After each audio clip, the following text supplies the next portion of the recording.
කොහොමද යාළුවනේ සුබ දවසක්. ඔයගොල්ලන් මම අලුත් වීඩියෝ එකකින් පෙන්නන්න මේ සුෂි බාර් එකට අපි වැදගත්ම අවශ්‍යම දෙයක්. මේ අපි සුෂි බාර් එකේ අපි සුෂි රයිස් එක දාන බොක්ස් එක මේ තියෙන්නේ. මේ වගේ බොක්ස් අපි ගාව තුනක් තියෙනවා. ඉතින් මේ සුෂි රයිස් අපි හදලා මේ බොක්ස් එකට තමයි දාන්නේ. HACCP Analyze Critical Control Point. ඒ කියන්නේ මේ HACCP නීති රීති වලට අනුව තිස්සම සුෂි රයිස් එකක් මේ වගේ බොක්ස් එකක තමයි තියන්න ඕනේ. ඉතින් ඇත්තටම මේ සුෂි රයිස් එකේ මේ බොක්ස් එකකට දාපුවම අපිට දවස් එකමාරක් 36ක් කිසිදු කරදරයක් නැතුව රසයේ වෙනසක් නැහැ. එතකොට මේක ඩ්‍රයි වෙන්නේ නැහැ මේ රයිස් එක.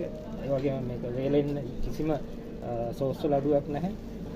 අපි දැන් හැදුවොත් හෙට හවස් වෙනකොටත් මේ විදිහටම අපිට මේ සුෂි රයිස් එක පාවිච්චි කරන්න පුළුවන්. ඉතින් මේක නොදන්න අයට කියලා දෙන්නේ. මේක නොදන්න අයට ගොඩක් වැදගත් වෙයි. ඉතින් මේ ජපනිස් අපි පාවිච්චි කරන්නේ ජපනිස් රයිස්. එහෙනම් තවත් වීඩියෝ එකකින් අපි හම්බෙමු. ඔක්කොටම සුබ දවසක්. කොහොමද යාළුවනේ සුබ දවසක්. ඔයගොල්ලන් මම අලුත් වීඩියෝ එකකින් පෙන්නන්න මේ සුෂි බාර් එකට අපි වැදගත්ම අවශ්‍යම දෙයක්. මේ අපි සුෂි බාර් එකේ අපි සුෂි රයිස් එක දාන බොක්ස් එක මේ තියෙන්නේ. මේ වගේ බොක්ස් අපි ගාව තුනක් තියෙනවා.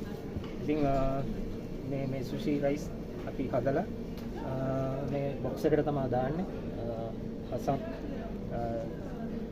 HACCP Analyze Critical Control Point. ඒ කියන්නේ මේ HACCP නීති රීති වලට අනුව තිස්සම සුෂි රයිස් එකක් මේ වගේ බොක්ස් එකක තමයි තියන්න ඕනේ.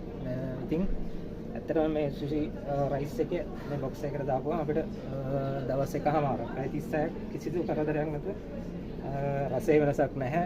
එතකොට මේක ඩ්‍රයි වෙන්නේ නැහැ මේ රයිස් එක. ඒ වගේම මේක වේලෙන්න කිසිම සෝස් වල අඩුවක් නැහැ.